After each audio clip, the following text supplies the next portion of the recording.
Hey guys, this is the Ecron Writer here. Welcome you to another one shot for OBS and also one for F-Zero. And this is actually a holiday one shot that actually takes place after the last episode of the anime before they repeated itself on Christmas Day and aired the pilot, which was actually Target Tanaka. Then they resumed the pilot on Christmas of 2004. Thus, I actually came up with this one shot, the setting for this one shot. Merry Christmas, Rick. And I apologize for those of you who don't celebrate Christmas, but consider this as like a holiday fic of sorts, even though it's mostly Christmas. And there's actually a special decoration on that Christmas tree. This golden locket hanging from the branch here. So, what does it mean? Well, let's find out. Merry Christmas, Rick. And it's not like Merry Christmas, Charlie Brown, or anything like that, so here goes. This was a holiday one-shot I came up with recently, and for some reason it keeps reminding me of the Christmas from 2004. I'll explain that later. Sure enough, it was Christmas in Mute City. It wasn't just peace on earth and goodwill to men, but rather for the entire universe. Everywhere they looked, there were thousands of strings filled with shining lights, both in and out of every building, and evergreen trees were plentiful.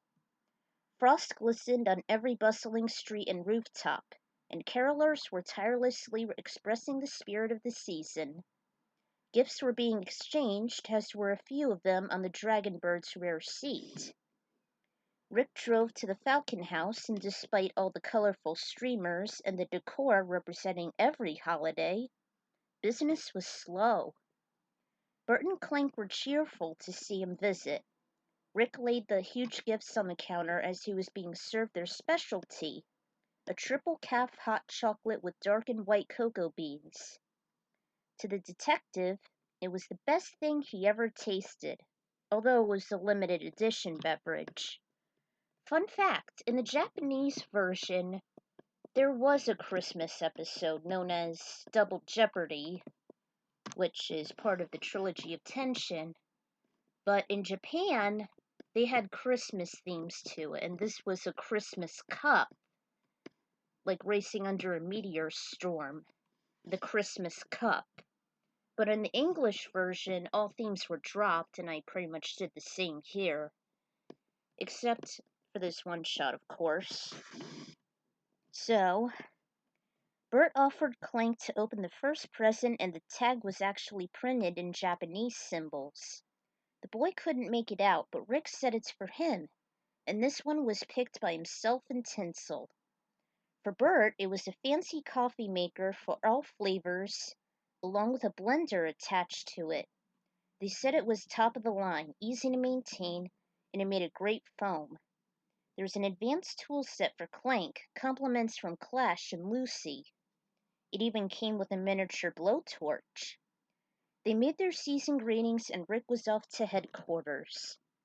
The task force was waiting for him. Joey received a makeup set from Lucy and Tinsel, with base powder and spray with a coating of peach cream.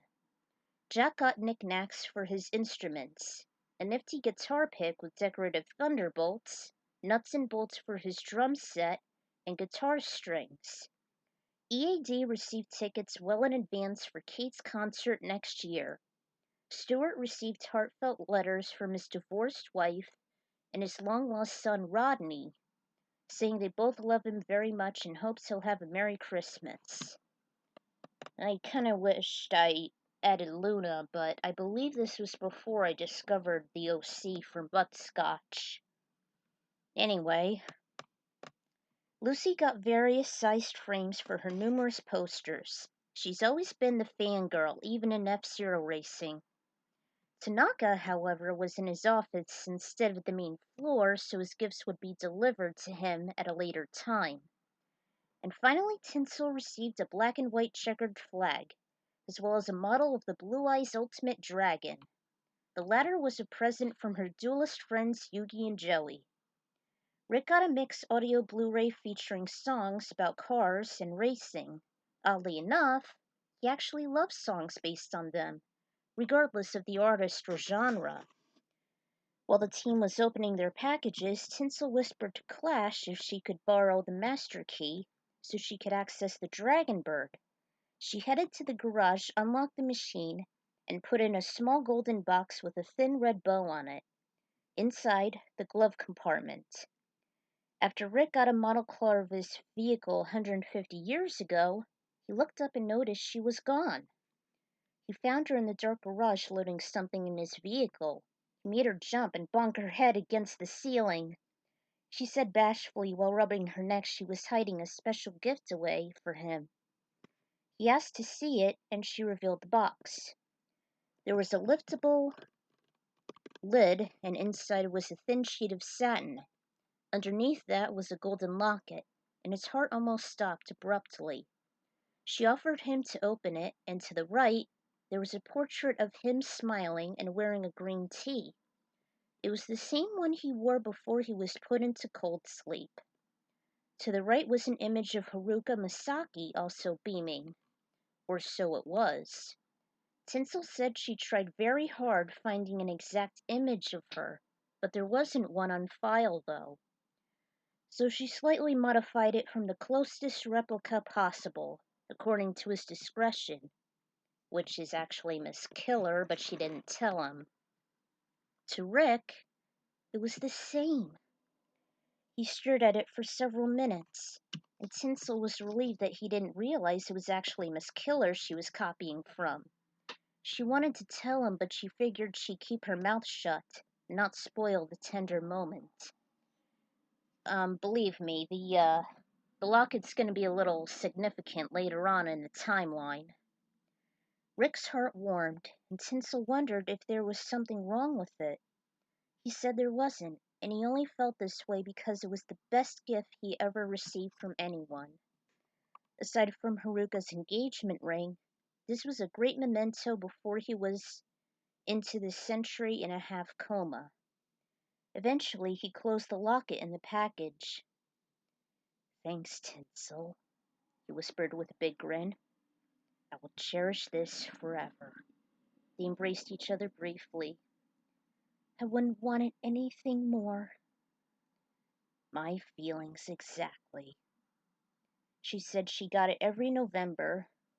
She said she got it early November and since then went on a shopping spree to avoid the holiday rush early. His present was easy to pick out, the rest just took a while. "You just make sure you don't take it with you when you race." Eventually, where was I? Oh, "You just make sure you don't take it with you when you race." "Will do. Thanks again, Tinsel." And so they returned together back to the main room. The concept with the makeup for Jody was an idea based on Del Spooner from iRobot. The rest I just made up. Oh, and the locket does appear again in ending it all, if you're wondering where it came from. As I've mentioned in my F-Zero retrospective, I'll never forget the Christmas of 2004, because that was when I saw the pilot of the anime for the first time. I remembered recording it while I was opening gifts. It was one of the best ever. It means so much to me and is the most memorable aside from laps 2, 3, 8, and 12.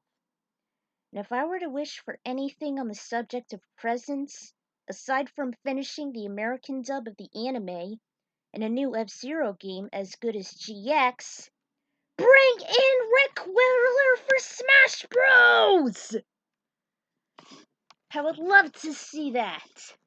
And I really hope he'll be the next DLC brawler for Ultimate.